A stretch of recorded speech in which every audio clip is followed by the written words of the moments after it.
Hey, everybody. Welcome back to the show. Dan Sixsmith with you. We've got another great guest, Usman Sheikh, who is the CEO and founder of XIQ, a very hot AI solution that you all should know about. We're going to dive deep into it. We're going to talk about his story and how he got here and what he's doing to help sales leaders and sellers be incredibly more effective in a rapidly changing environment. Usman, welcome to Sales is King. Thank you very much, Dan. Good to be here. Glad to have you. Let's start out. Give me your, there's so much change today going on. Give me your impressions of the B2B sales environment. I mean, everything we're hearing is it's just getting more difficult to break through. Sellers are struggling to hit the numbers. There's lofty revenue goals. Deal cycles taking way longer. What are you seeing, and what do you think we can do to help that? Yeah, Dan, if we look at B2B sales over the last, I would say even 40 to 50 years, not a whole lot has changed, right? Yeah, On right. the way we sell. It's exactly the same things. We do some research, we send out some prospecting emails, then we start trying to figure out different ways of how we break into that account and meet the people. What has changed is the dynamics on the buyer side, right? And Mm, just number one, I think that all of us expect much more personalization when we talk to somebody who's trying to sell.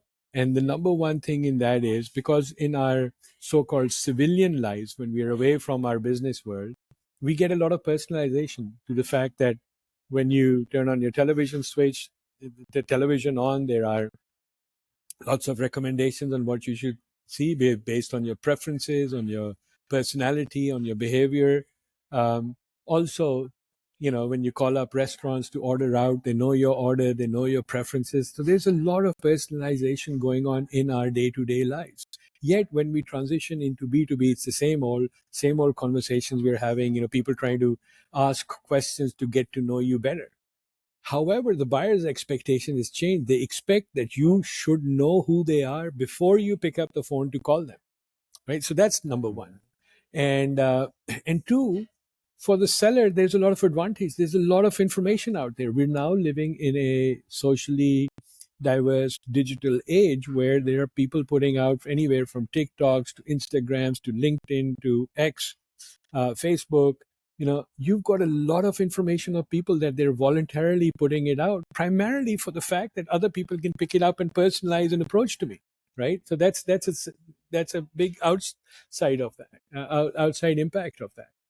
And thirdly, I think the dimension in the buying side is that there are now multiple decision makers. So whereas 10, 15 years ago, there were 3 to 4 people making decisions, and that number has grown to 15, 16. And you think about it, data privacy, IT, security, legal, procurement, end user, finance, that's already accounted 8 people, 8 different groups. And then you have multiple users within those groups that have to be convinced to come over. And therefore, it is now time for us to up the game on how we do B2B sales, right? That's what's changed in the last 15, 20 years. We yeah, can't be going out there with the same stale emails, cookie cutter approaches. If you're red, then, everything red must be good for you. That doesn't work anymore. no, I agree 100%. And it's interesting. Sales has gotten harder, but in some ways, buying has gotten more difficult as well. As well. So we really, in sales, we have to enable these folks and our champions. They want to get these deals done, but they have so much to go through, as you said, internally. And if you look at all of the buyer research, the expectations have increased. And there, as you said, there's no reason today why you should go in cold in any sort of sales engagement. There's so much information either about the company, about the individual, what they're sharing, what's important to them, that you should be able to personalize your message to them. So, they feel like you know them, you've done the research, and then you just have a much better conversation, right? Yeah. You bring up a very, very interesting and an important point that buying has become difficult. It has become difficult to the extent that it's now you're cutting so close that you're starting to take the bone away from instead of the meat, right? So Mm, what's happening, what I mean by that is that with the purchasing process becoming so difficult and rigid, innovation is not coming into the company, because those buyers that want to bring in new ideas and new innovation, the gate for them to get their it's so difficult to get their solution into the company is so difficult to open that they're shying away. They're like, I mean, innovation good. And the other aspect of this is, with generative AI and AI coming into the equation, the rate of change of innovation is accelerating. So what used mhm, to take 6 months to do can be now done in 6 weeks, mm, right? And what that means is that innovative releases are coming out a lot faster. And therefore, companies that are not able to bring this innovation into their company are falling behind a lot further as well. Because this generative AI based innovation has significant impact on the productivity of the salesperson.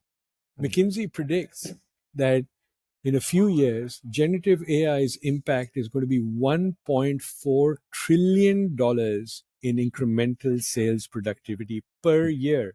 $1.4 trillion in sales productivity. How is that going to come about? By bringing innovation in and dramatically changing the times, the response, and the intelligence that is available to salespeople. That's how it's going to mm. change. And if we're not able to bring that innovation in fast enough, because procurement has lags and a lot of due diligence has to, come into place, and companies build a lot of these procurement processes basically to retard the rate of Mm, procurement, because everybody was, if it's too easy, everybody buys, that means your budgets get blown out, right? So they made it really difficult, but now it's starting to have a adverse effect on their business, because I can't get innovation.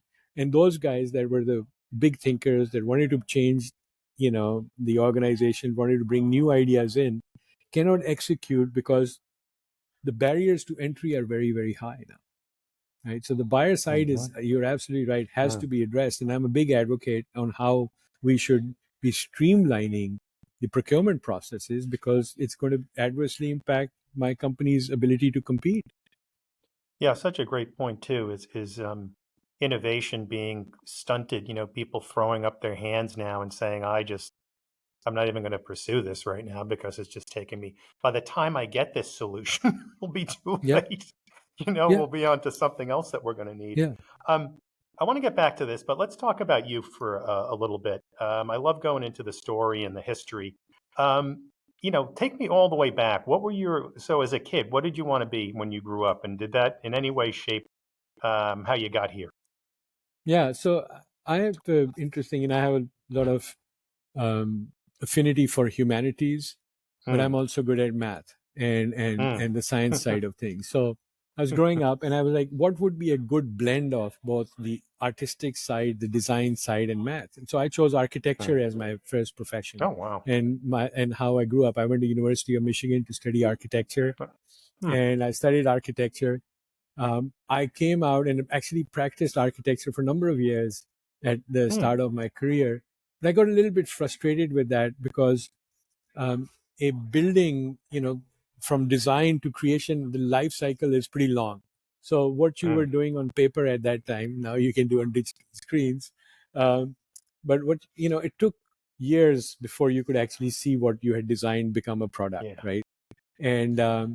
and quite frankly, the economics were not really good in the field of architecture. So I decided to see where else could I go, and I Hmm. was very fortunate to discover that software, building, designing, selling software, had a lot of affinity with architecture. As a matter of fact, we call Hmm. it architecture. We use a lot of terms, we Mm-hmm. call it blueprints, roadmaps, Mm-hmm. etc. Mm-hmm. So there's a lot of affinity in terms of what architecture is. So I applied my design thinking capabilities and my understanding, Hmm. and to business and to software business, and was able to transition after some years in architecture into SAP, the world's largest B2B software company, more to be able to highlight and visualize value creation in Hmm. large enterprise business to business processes.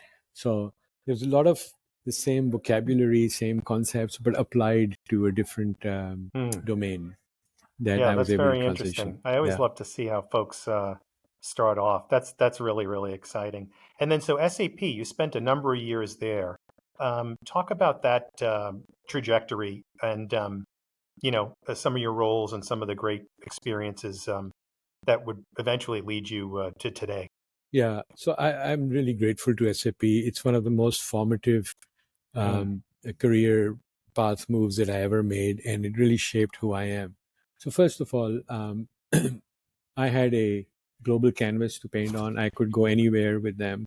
They sent me awesome. from Australia all the way to Brazil and all the way up to Northern Europe and across from Japan to United States. So Mm, it was a pretty big awakening in terms of how global business actually operates. And global business, not just surface business, but really supply chains, procurement, um, customer relationship management, human resources, and so on. How do really these Fortune 1000 companies operate? So I had the privilege of seeing that. mm, And the second thing is I worked as a product. Eventually, I became a product manager over there, and built the procurement side of enterprise procurement.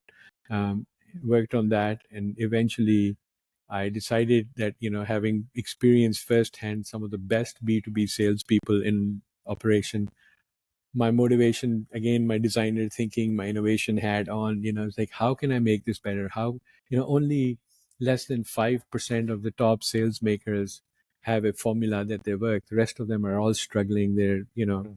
running around all over Throwing trying to get in. spaghetti on the wall, up against the wall. Yeah. Exactly. So how can we take the best practices of these top 5% Mm, and make them available to the next? And that's where the idea of XIQ, mm, multiply your intelligence, IQ being intelligence, X being the multiplication sign. That's mm, how the idea of XIQ was born. mm, And it was at the intersection when generative AI was just experimental. We mhm, were talking about how we could use it.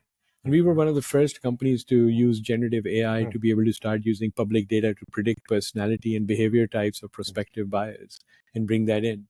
So SAP was a great experience, traveled the world, learned a lot, worked with some of the best salespeople in the world, saw how large enterprises actually work. And that's what we bring to XIQ is mm, that particular DNA. I was there for 14 years. mm, And as I said, global, uh, you know, portfolio. And therefore, with some of the, across different industries, being able to see how they work. And we feel that we take that pragmatism of the real life B2B scenarios and bring that into XIQ rather than it's a great idea, works in the consumer space. Let's apply it to B2B and see what happens. mhm, We mhm, know there's a lot of stuff that is great in B2C, and B2C is very innovative. However, it's not a one-to-one translation into B2B. And that's why XIQ and I believe our company is unique because we bring that domain expertise into this space, mm. and our niche is B2B. Awesome. Really, really exciting. So, okay, so then how do we get started now with XIQ? What's the early days like? Who are you reaching out to? How does it get funded? Who are the people, that you make those first phone calls to start to get interest in this? Yeah. So again, a couple of good questions in this, but so idea is born. Now I need to have some seed money to Mm, basically fund it to grow. So I got friends and families, just like most hmm. entrepreneurs start off, Right. to do a little seed fund, and Hmm. we um, we did a little bit of crowdsourcing also early Hmm. days. Got some money going. I hired some offshore development resources. Hmm. By the way, those guys are still with me eight, Hmm. 9 years later, and literally put an office up in my garage and started tinkering away. And we tinkered away for quite some time, about 3 to 4 years in stealth mode, trying to figure this Hmm. out. Um, Hmm. then, when the product came out, I had the opportunity of showing it to a friend who then introduced me to our current big investor. And I showed it to him, and he was like, gone on first viewing of the platform, right? They were like, wow, this thing is so accurate, it has a huge potential. And so they funded us right there and then. On the Mm. client acquisition side, the great thing about having worked at a company like SAP is that your network is pretty diverse, and the fraternity of people you work with from SAP and also from your clients that you've earned their trust are actually in the right type of companies. So making calls to them and telling them, look, we have a great idea that we want to test it out. Would you be willing to do it? Mm-hmm. They were very open. They had a good reputation with them. Mm-hmm. They liked the idea, and they were open to innovation. And so that's how we got our start, and we haven't looked back since. Mm.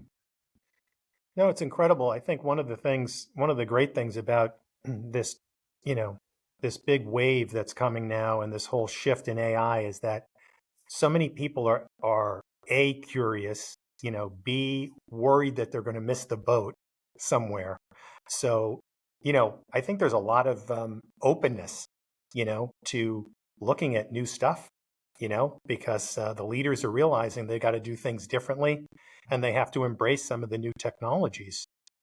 Or, they may go from the top to the middle to the bottom very quickly. And then conversely, those that are sitting in the middle, whether they be companies or sales reps, have now the ability to springboard to the top, using a technology like yours. So um, that's a really exciting story. So let's get into XIQ a little bit. Um, Tell us, at the core, what type of solution it is. I know you already have some great customers. Um, what does it do exactly, and who is your kind of target audience for it? Yeah. So as I mentioned, we started looking at business to business sales makers and marketeers. You could also extend that to client success managers, Mm-hmm. support, and so on. So that's really our prime account based marketing, things like that's Mm. our primary target audience in large enterprises. And what we do is, started sketching this out earlier. It's like, what are the needs of this B2B sales maker? And we said they need news, they need information on finance, they need everything about Mm. companies, they need to know Mm-hmm. who works there. And I was putting this circle around, and a friend of mine walked into my office, saw my whiteboard, and he said, "You know what's missing in the circle is the person at the middle. You got to be able to figure out and decipher the code of that person in the middle. Mm. Who's calling the Mm-hmm. shots?" So that was the aha moment for us. And we started Mm-hmm. looking at behavioral science, like how do we decode the human uh, buying behavior, right? How do we capture that and understand that? And so what we started to do is we started looking for behavioral science. We came across the DISC methodology. It's like Myers-Briggs. It helps you predict the Mm-hmm. personality of a person. Traditionally, this thing has been administered through tests, but we cracked the code on how we could use publicly available information to interpret a person. And that publicly available information could be whatever we find on a search engine, such as a LinkedIn profile, such as tweets that people might have written, blogs, Mm-hmm. videos, news they might be in. We interpret that across hundreds of different signals to be able to predict with a high degree of accuracy that personality. So that became the core. And our first incarnation, we called ourselves the personality driven sales and marketing platform.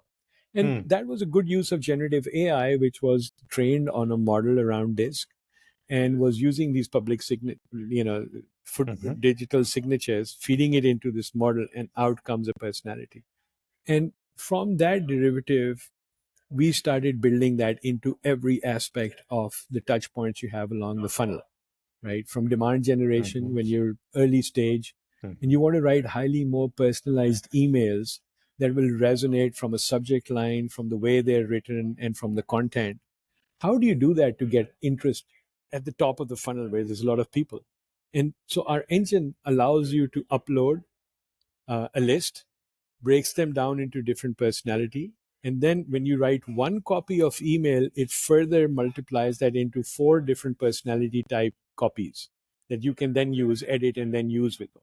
Mm. And what we've seen is a 3 to 5x higher open rate on emails where a much more personalized, may that be through AI, approach to the subject line.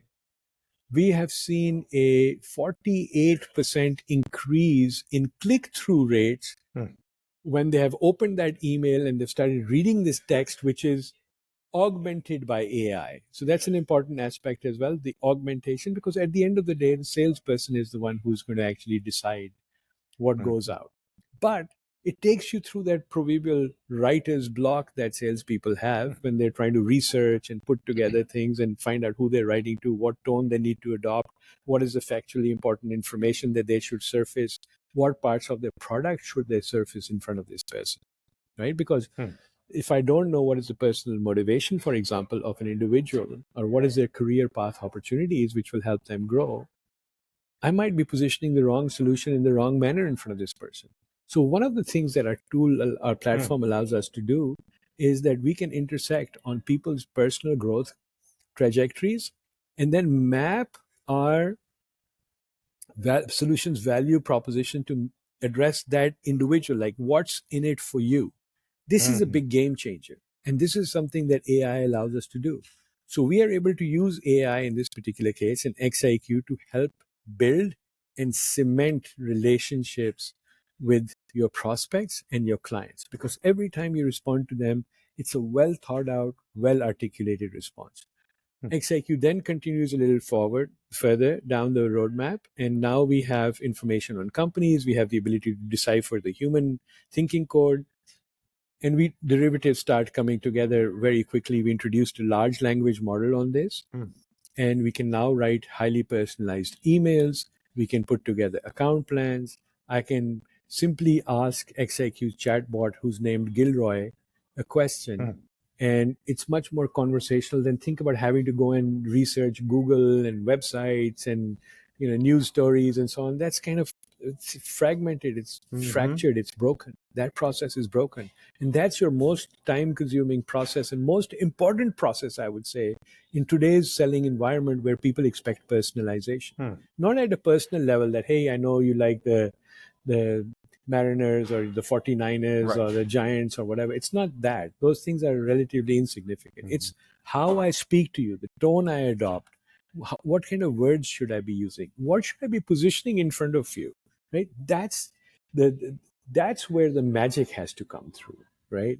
And so we started focusing on Mm. that and giving salespeople an easy to use interface in XIQ that will allow them to ask these extremely complex questions and get a response in seconds. And this changes the whole game, right? It just collapses timelines. It brings my Mm. intelligence up. It helps me with responsiveness and project my own personal brand. Mm. It's a total game changer. Oh man, this is so exciting. I can't even contain myself. I just love it. I mean, you know what? It's almost like it's taking weeks and months and years of getting to know someone, right, on a personal level, and being able to then compact the timeline and Yes. then create an engaging outreach with them based on how you know that they like to consume content or be spoken to. So I imagine someone who's kind of a no nonsense person, you got to do a quick hitter versus someone who's a little more cerebral, might want to take a look at something in more depth. Is that kind of the different ways that it Oh, helps? absolutely. Absolutely. So you different people, they're skeptics. And knowing that somebody is going to be a skeptic and they're going to bring up a lot of challenging questions, knowing that upfront, imagine the preparedness that would be required to handle that person, right? And so, and Mm. if I can bring up, like, I can ask Gilroy, what are the objections Dan has against, or what are the potential objections? And tell Mm. me what are the answers. Not only just highlight the objections, but also tell me how should I address these objections. That's a big change. And you're absolutely right. The tonality and how we reach out to these individuals will change on their different personality types, right? That's a big shift, and it's all about people, right? So if here's another analogy I'd like to use. Think about it this way. You have friends you haven't met in good friends you haven't met in years. You meet Mm. them. It doesn't take much to reacquaint yourself. You pretty much pick up the Right. conversation mid sentence from 20 years ago. Think about XIQ giving you that kind of an advantage. Mm. Think about another hurdle also, that since the pandemic, we have gone away from being able to meet in person.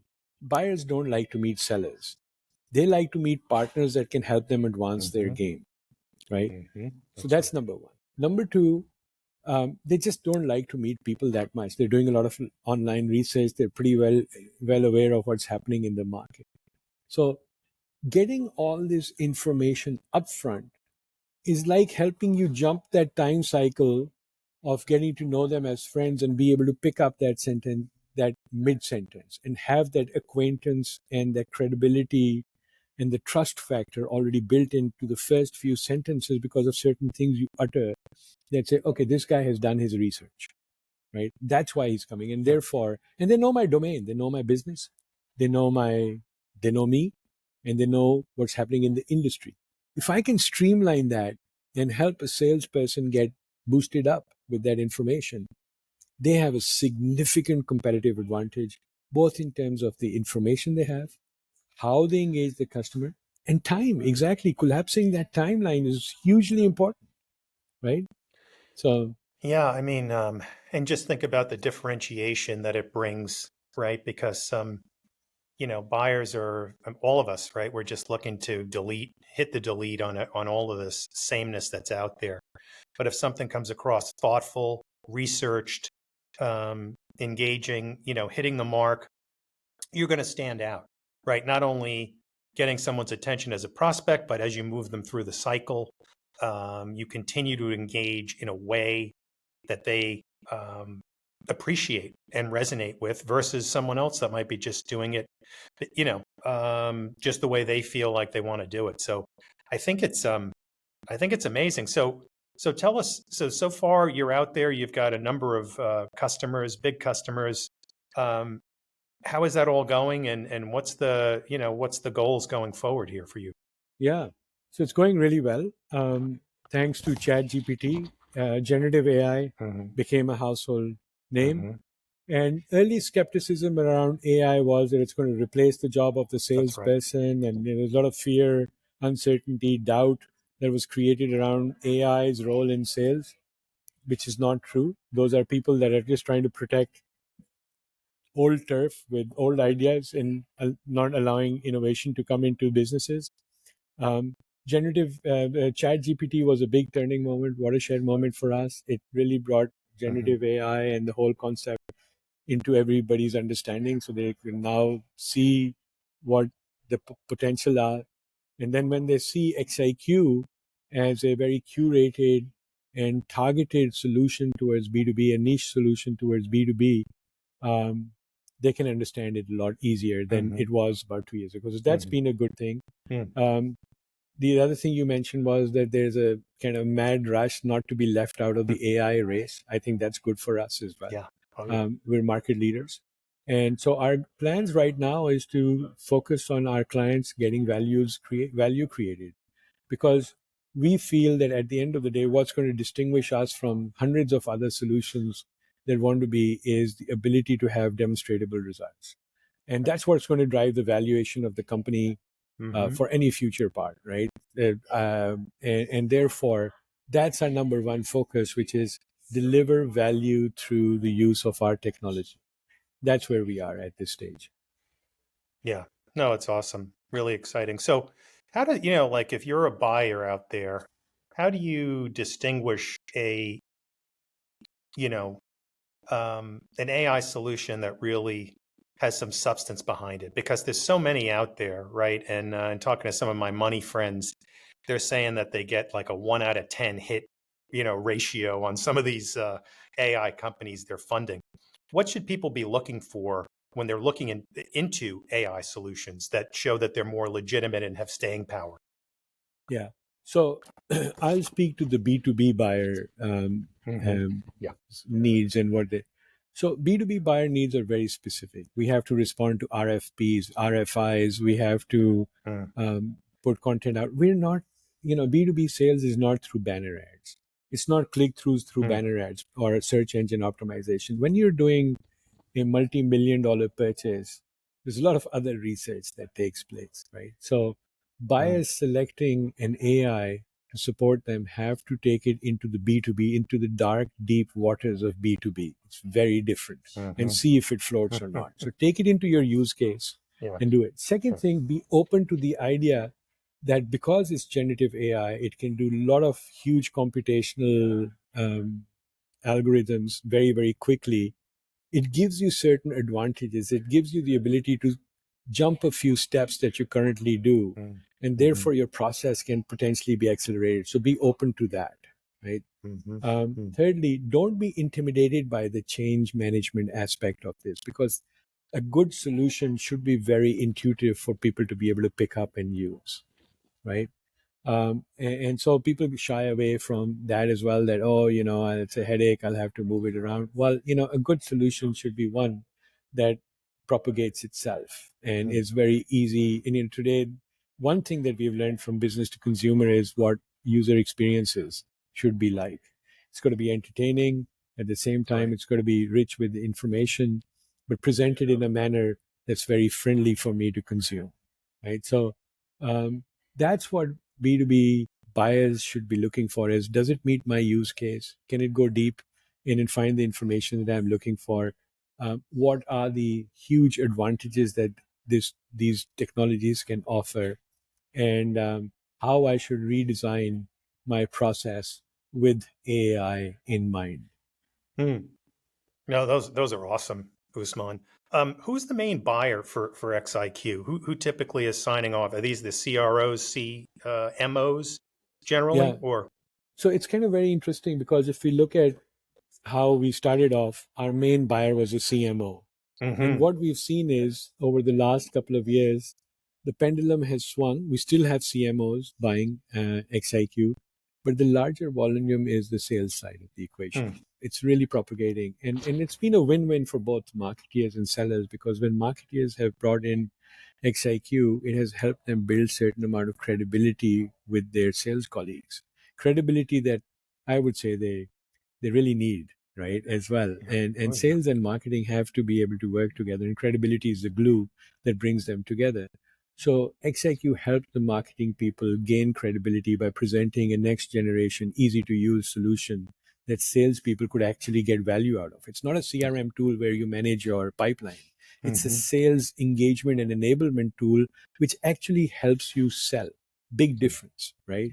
And that subtlety, it's not actually a subtlety, that needs to be realized by the buyer. So that's where we are, Hmm. um, where we think that we have made a big Hmm. difference in the Yeah. in the sales space. This is really exciting. I'm really looking forward to seeing how this continues to take off.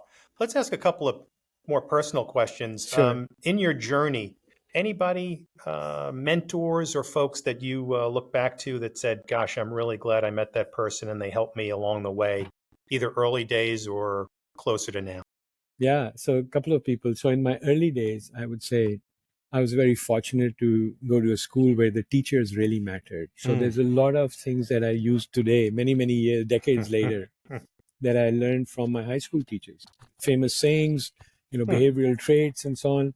I still give them credit. God bless them all, because they imparted really, really great wisdom, um, wisdom that I can still leverage. And today, Mm. our main financier and chairman of the company is a good friend and a mentor to me. He has developed many Mm. companies, taken them public. So he's gone through I'm doing it for the first time, but he's done it. So I have the advantage of having this person be able to coach me along the way. And I Yeah. really cherish that. And then some good friends, it's always good to have a family and friends around, Oh yeah. so that you have a stable background, because entrepreneurship is very taxing, it's very time consuming, it's very stressful. So having a network of personal, uh, friends that you can go Mm. and unwind, or your, wife and kids, where the family comes first, obviously, but they Mm-hmm. understand and they can help you think different, is super important. You have to, because Mm-hmm. entrepreneurship will consume you, it will suck you in, and you need to have these milestones, or these individuals in place who can actually bring you back to reality and bring you back to life, and Oh you gain yeah. a lot of perspective in that process as well. Oh yeah. You gain a lot, you learn a lot. No, I love that. I mean, that whole different shift in mindset now when you go into entrepreneurship, the stress, and the, like you say, the all consuming world of it. So family becomes so important. As a matter of fact, I have a new podcast that I'm starting on family Oh, nice. called Power Fam. We've Oh, got yeah. about 4 or 5 episodes. We haven't pushed it out yet, but I just think that that's such a pivotal, important thing today. And we Yeah. talk about, different issues that family face, but how it kind of translates over into the business world. And Yes. I find them becoming increasingly interconnected. We're getting close on time. So let's talk about how folks get in touch with you, how they could take a look at this great solution. What's the best way to get connected to you and XIQ? Yeah. So XIQ's website is xiqinc.com. Hmm. You can go there, you can schedule a demo with us. And when you schedule a demo, then we will walk you to understand your use cases, build your highly personalized demo. Connect with me, Usman Sheikh, USMANSHEIKH on LinkedIn. Hmm. I'm usually very responsive to people who are connecting with me. So I think those are the two best ways. I'm on Instagram and I'm on all the social media channels as well, but LinkedIn and then through the demo booking, if you want to understand and see the solution. Yeah. You can also do a free trial if you go to our website, and you can sign up for a free trial, limited access free trial, just to get a flavor as well from our website, and that's Hmm. xiqinc.com. That's great. I would definitely recommend doing that for sure. I would love to jump in on something like that. And I'm sure every seller would, every sales leader would be probably salivating after listening to this conversation. Speaking of social, anybody on social media that you follow in particular, or that's not your jam? Yeah, I mean, I follow you guys. I follow you. I know, I really do. Besides me and sales No, is king. I think that those are Yeah. actually very important Yeah. avenues because you learn a lot. Hmm. You bring a lot of Sure. great people, a lot of good Yeah. ideas to the forefront. Oh, So I nice. definitely keep a keen eye on that. Hmm. And that's, again, the social networks are good. Hmm. Individuals, I don't, because I get a lot of news about them, and my business Hmm. is news and information. So I'm Hmm. always on top of what's That's happening right. through either my staff or through my Yeah. application. But I don't necessarily follow anybody. But Yeah. obviously the big industry leaders are always interesting Of to follow course. and see what they're saying. Yeah. Yeah, that's great. I didn't even think of the extra benefit of using your own solution to be up on everything that's going on, right? That's And correct. trying Yeah. to stay ahead of the game. Well, Usman Sheikh, this was absolutely a tremendous pleasure.